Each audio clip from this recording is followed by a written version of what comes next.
नमस्कार, मी आरती Kulkarni. IBN Lokmat special मध्ये तुमचं स्वागत आहे. महाराष्ट्रामधलं जगभरात विख्यात असलेलं वाघाचं जंगल ताडोबा, वाघोबांचं हे ताडोबा आता बदलतंय. वन्यजीव प्रेमींना ताडोबा अगदी जवळून पाहता यावं यासाठी वन खात्यानं या व्याघ्र प्रकल्पामध्ये विशेष उपक्रम सुरू केलेले आहेत. वाघाचं हे जंगल आता त्यामुळे खूपच बदललेलं आहे, काट टाकतंय. आमचे प्रतिनिधी महेश तिवारींच्या सोबत आपण जाणार आहोत याच ताडोबाच्या जंगलात आणि बघणार आहोत बदललेल्या व्याघ्र प्रकल्पाबद्दल.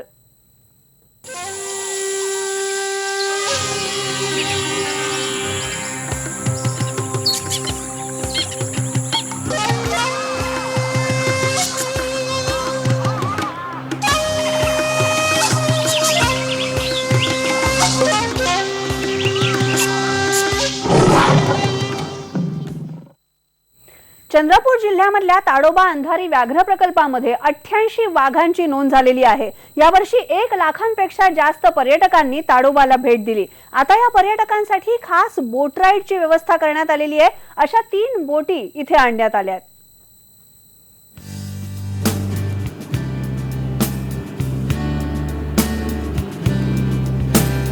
या ठिकाणी जे व्यवस्थापनातले अधिकारी आपण त्यांना विचारूया आणि पर्यटक सुद्धा आहेत, आपण त्यांना विचारूया. मला सांगा की तुम्ही हा जो बोटिंगचा आनंद लुटत आहात, तर नेमकं कसं वाटत आहे? एक नवीन पद्धतीचं बोटिंग सफारी ताडोबामध्ये उपलब्ध करून देण्यात आली. खूपच चांगलं वाटत आहे, कारण असं अद्याप कधी झालेलं नाही आहे. प्रथमच असं ताडोबामध्ये चालू आहे आणि पर्यटकांना आम्हाला खूप चांगला आनंद होत आहे की वाघाच्या दर्शनासोबत आपण आणखी पाण्यामध्ये पण आपण वॉटर बर्ड्स पाहू शकणार, जवळपासचा एरिया चांगला फिरू शकणार. खूपच चांगलं वन विभागाने खूप चांगला प्रयत्न केला आणि चांगलं चालणार आहे. आपल्यासोबत वन विभागाचे अधिकारी, आपण त्यांना विचारूया. मला सांगा की ताडोबा व्याघ्र प्रकल्पामध्ये हा नवीन प्रयोग आहे बोटिंग सफारीचा, तर या ज्या बोटिंग सफारीचं वैशिष्ट्य एकूण काय आहे? निश्चितच हा एक नवीन आणि खूप चांगला उपक्रम वन विभागाकडून आहे आणि या जिल्ह्याचे पालकमंत्री तसेच वनमंत्री माननीय नामदार श्री सुधीरजी मुनगंटीवार यांच्या पुढाकारातून, त्यांच्या मार्गदर्शनातून, तसेच क्षेत्रसंचालक व उपसंचालक यांच्या मार्गदर्शनातून बफरमध्ये ही बोटिंग सफारी आत्ता सुरू करण्यात आलेली आहे.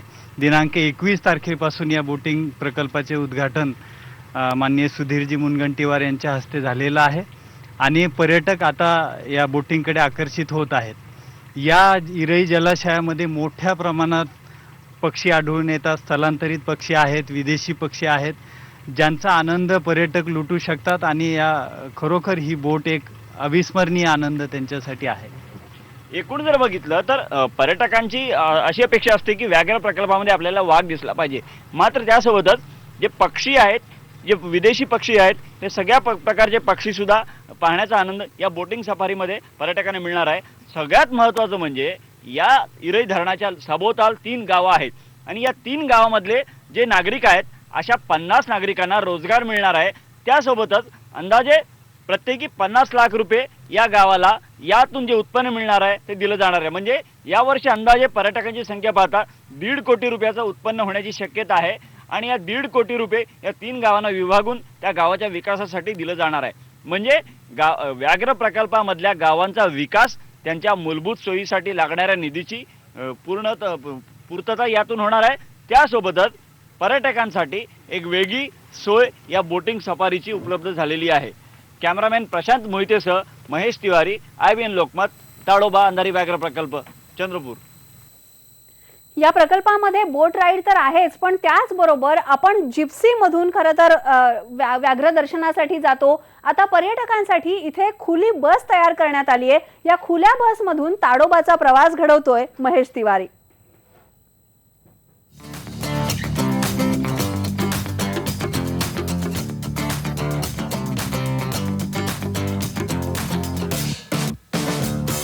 व्याघ्र प्रकल्पामध्ये वाघ पाहण्यासाठी अनेक जण जायला आतुर असतात, मात्र वेळेवर आरक्षण मिळत नाही.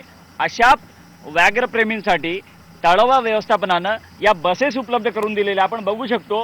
हे एक खुली बस आहे आणि या खुली बसमधून हे व्याघ्रप्रेमी एकूणच पर्यटनाचा आनंद लुटत आहेत. वाघ पाहण्यासाठी निघालेले, कडकडीत ऊन पडलेलं आहे, 45 अंशावर पारा जाऊन पोहोचलेला आहे. प्रत्येक बसमध्ये 22 प्रवासी दिवसभरात अशा पद्धतीच्या 4 बसेस ज्या आहेत प्रत्येक प्रवाशाच्या मागे 300 रुपये घेतात आणि दिवसभरात 150 पेक्षा जास्त प्रवासी याचा आनंद लुटतात आणि वेळेवर स्पॉट बुकिंग वेळेवर या लोकांना इथं आरक्षण नसताना सुद्धा संधी मिळते वाघ पाहण्यासाठी. आणि महत्त्वाचं म्हणजे यात महिला गाईड आपण बघू शकतो. एका बसमध्ये 2 महिला गाईड तैनात आहेत, स्थानिक आहेत आणि देशातला हा एकमेव पहिला प्रयोग आहे जिथं महिला गाईड आहेत. आणि या महिला गाईड या लोकांना अत्यंत शिस्तीमध्ये कशा पद्धतीनं पर्यटन करायचं हे सांगतात. आपल्यासोबत काही पर्यटक आपण त्यांना विचारूया.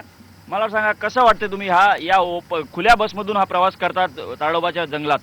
नाही, खूप चांगला प्रयोग आहे हा. ताडोबा व्यवस्थापनाने या कॅन्टर्स उपलब्ध करून दिलेले आहेत. जिप्सीमध्ये 6 प्रवासी प्रवास करू शकतात पर्यटक, पण यामध्ये 22 पर्यटक आहेत. आणि त्याहीपेक्षा चांगली स्टेप म्हणजे वुमन्स गाईड त्यांनी प्रोव्हाइड केलेले आहे. तो हा एक चांगला उपक्रम आहे की वुमन्सला पण एम्पॉवर करण्याचा प्रयत्न करत आहेत या भागातल्या. आपल्यासोबत महिला गाईड आहेत ज्या या कडक उन्हामध्ये जंगलात पर्यटकांना घेऊन जाऊ. आपण त्यांना विचारूया. मला सांगा की कसा पर्यटकांचा प्रतिसाद मिळतो तुम्ही आणि कशा पद्धतीने पर्यटकांना गाईड करता? पर्यटकाचा प्रतिसाद तर फार चांगल्या पद्धतीने मिळते सर. त्यांना पूर्ण नियम समजावून आम्ही वाघाचं दर्शन दाखवून पूर्ण जंगलाचं सुद्धा बाकीच्या अन्य प्राण्यांना दाखवून सुद्धा आम्ही घेऊन आणतो. माझी तर फर्स्ट टाइम आहे खुल्या बसमध्ये फिरण्याची. आम्ही नेहमीच येतो इथे फिरायला, पण मोस्ट ऑफ द आम्ही जिप्सीतच फिरतो. पण चांगला उपक्रम आहे हा ओपन कॅन्टरमध्ये फिरण्याचा आणि चांगलं वाटतं आहे. आणि मेन म्हणजे पूर्ण फॅमिली घेऊन आम्ही फिरू शकतो ओपन कॅन्टरमध्ये. जिप्सीमध्ये फक्त 6च लोक जातात, त्यामुळे चांगला उपक्रम आहे हा. एकूणच एक नवीन पद्धतीचा उपक्रम आहे आणि याचा आनंद हे पर्यटक इथं लुटत आहेत. व्हिडिओ जर्नलिस्ट प्रशांत मोहितेसह महेश तिवारी, IBN लोकमत, ताडोबा अंधारी व्याघ्र प्रकल्प. आपण बघतोय पर्यटकांना व्याघ्र दर्शन करता यावं यासाठी वन खातं विशेष प्रयत्न करत आहे. पण व्याघ्र संवर्धनामध्ये महत्त्वाची जी भूमिका असते ती व्याघ्र प्रकल्पाच्या जवळ राहणाऱ्या स्थानिक लोकांची. या स्थानिक लोकांच्या मुलांची शैक्षणिक गुणवत्ता वाढवण्यासाठी सुद्धा वन खातं प्रयत्न करत आहे आणि वन्यजीवनासंदर्भात पर्यावरणाच्या संदर्भात त्यांना गोडी निर्माण व्हावी यासाठी शाळांमध्ये विविध उपक्रम राबवले जात आहेत. ताडोबा जवळच्या अशाच एका खुल्या शाळेमध्ये सुद्धा आमचे प्रतिनिधी महेश तिवारी गेले. निसर्गाच्या सानिध्यातलं शिक्षण देण्याचा प्रयत्न सुरू आहे. आपण आता बघणार आहोत की ई लर्निंगची ही संकल्पना विशेषतः जिल्हा परिषदेसारख्या शाळांमध्ये राबवली जात आहे आणि ते सुद्धा ताडोबा अंधारी व्याघ्र प्रकल्पातल्या. आपण नेमकं कसं आहे ते बघूया.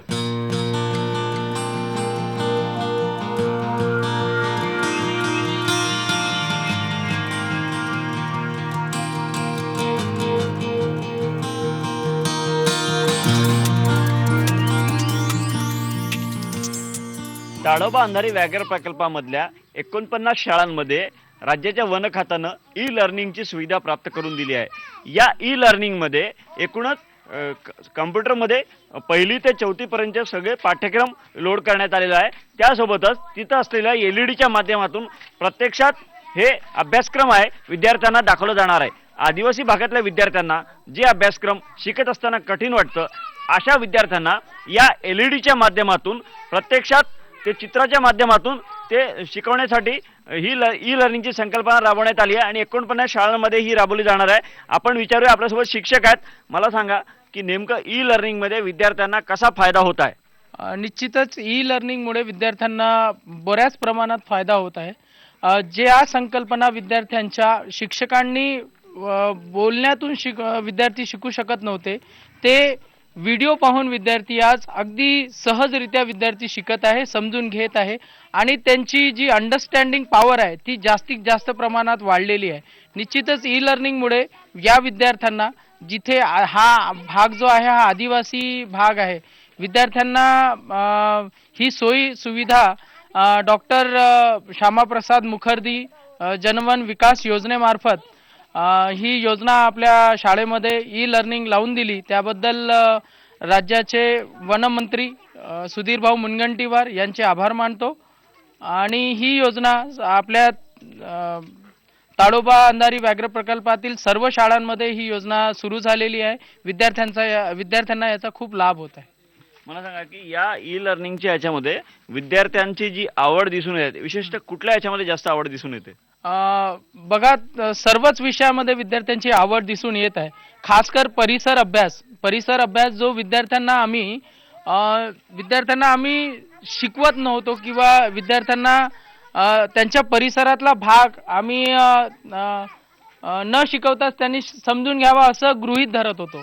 परंतु आज ई लर्निंगच्या माध्यमातून विद्यार्थी प्रत्यक्ष ते बघत आहेत आणि सर्व गोष्टी समजून घेत आहेत. त्यांच्या परिसरातील पाळीव प्राणी कोणते, जंगली जनावरं कोणती, त्यानंतर शरीराचे अवयव कोणती, प्रत्यक्ष विद्यार्थी ते बघत आहेत आणि त्यामुळे त्यांची आकलन क्षमता किंवा या गोष्टी एखाद्या गोष्टीला हेच म्हणतात ही बाब विद्यार्थ्यांना चांगल्या पद्धतीने समजत आहे.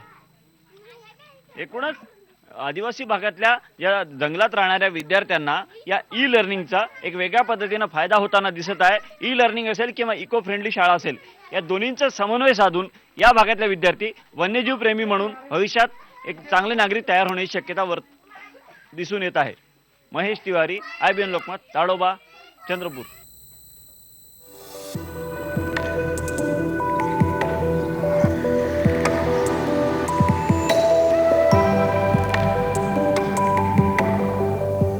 आपण सध्या आहोत ताडोबा अंधारी व्याघ्र प्रकल्पामधल्या एका शाळेमध्ये.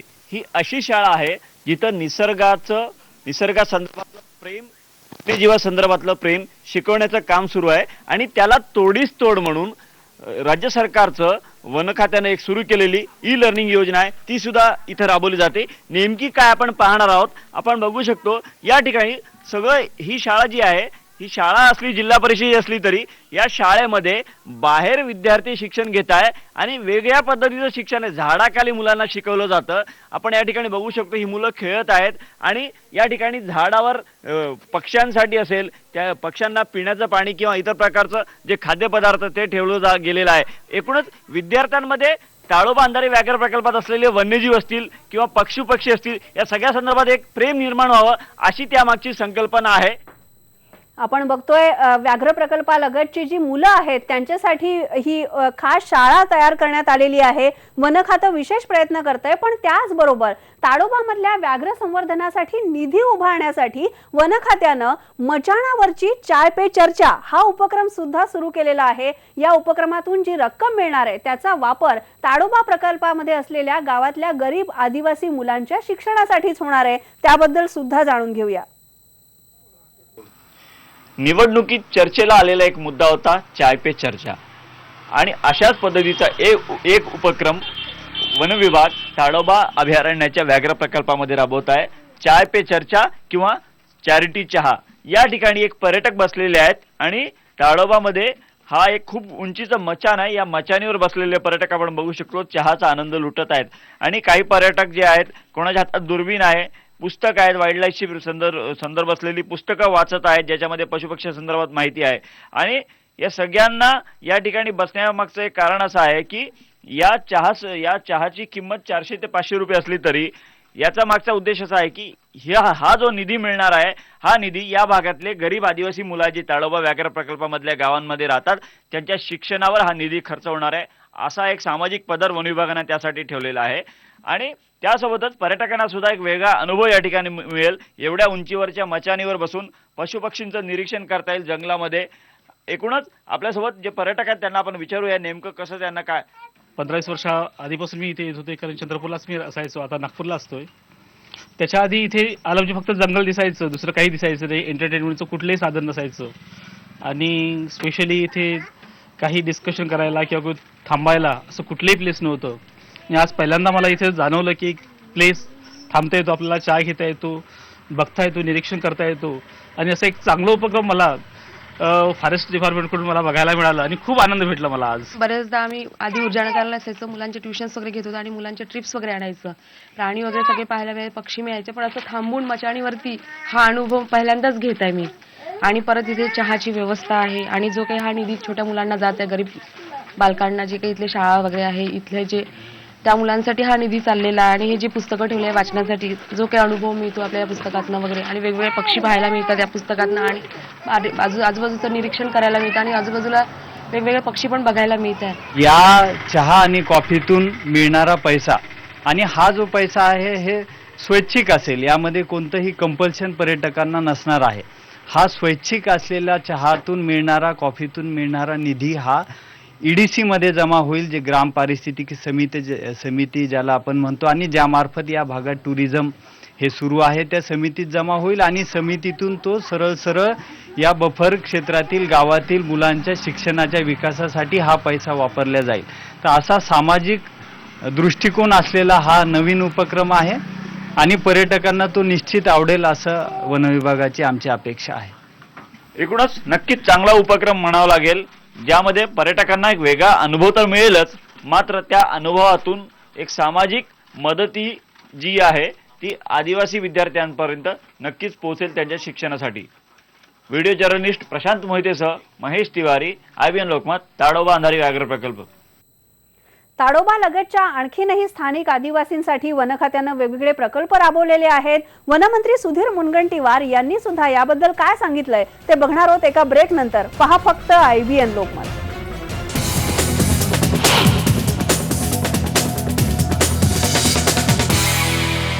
वाघोबाचं जंगल म्हणून ताडोबाचा व्याघ्र प्रकल्प महाराष्ट्रातच नव्हे तर जगभरामध्ये विख्यात आहे आणि आता हे जंगल काट टाकतंय. वन खात्यानं इथे बऱ्याच सुधारणा केलेल्या आहेत. याबद्दल आम्ही वनमंत्री सुधीर मुनगंटीवार यांच्याशी खास बातचीत केली. ताडोबासह राज्यातले व्याघ्र प्रकल्प या ठिकाणी काही बदल होत आहेत आणि एकूणच वन्यजीव आणि मानव यांच्यातला समन्वय साधण्याचा प्रयत्न या माध्यमातून होत आहे. आपल्यासोबत राज्याचे वनमंत्री सुधीर मुनगंटीवार आहेत. आपण विचारूया नेमकं कसे प्रयत्न सुरू आहेत. या प्रकल्पाला जागतिक पातळीवर एक चांगले पर्यटन स्थळ बनवण्याच्या दिशेनं काय प्रयत्न सुरू आहेत. ताडोबा म्हणजे निसर्गाने दिलेलं महाराष्ट्राचं वरदान आहे, या जिल्ह्याचं वरदान आहे. महानायक अमिताभ बच्चनजींना विनंती केली, ते ब्रँड अँबॅसिडर झाले. महाराष्ट्राच्या 6 व्याघ्र प्रकल्पांना केंद्र सरकारने व्हेरी गुडचा दर्जा दिला. आपण 6 प्रकल्प व्हेरी गुड करतोय. आपण स्पेशल टायगर प्रोटेक्शन फोर्स लावला आणि 2 वर्षात मी मंत्री झालो तेव्हापासून आजपर्यंत एकही शिकार झाली नाही. व्याघ्र प्रकल्पामध्ये नक्कीच पर्यटकांची गर्दी वाढेल, पण यासोबतच पर्यटकांकडून वाघांना किंवा इतर वन्य प्राण्यांना त्रास होणार नाही अशा पद्धतीनं वन विभागाच्या वतीनं काही करणार आहात. हा, वन विभागाच्या वतीने जेव्हा एखादा पर्यटक येतो तेव्हा आम्ही निर्णय करतो की त्या पर्यटकाला वनामध्ये कशा पद्धतीने आपण वागलं पाहिजे. मग प्लॅस्टिक फेकू नये. आम्ही आता प्लॅस्टिक मुक्त ताडोबा हा आमचा नारा आहे. तिथं असताना आपण खालती उतरून गाडीच्या त्या वाघाला किंवा इतर वन्य प्राण्यांना हमला होईल अशा पद्धतीने कोणतीही कृती करू नये. आपण बघतोय वाघांच्या शिकारी रोखणं हे वन खात्याच्या समोरचं आव्हान आहेच, पण त्याचबरोबर व्याघ्र संवर्धनामध्ये स्थानिक लोकांना सहभागी करून घेण्यासाठी काय करता येईल यासाठी वन खातं विशेष प्रयत्न करत आहे. प्रकल्पाजवळच्या आदिवासी लोकांसाठी सूतकताई, अगरबत्ती असे प्रकल्प सुद्धा वन खात्यानं सुरू केलेले आहेत.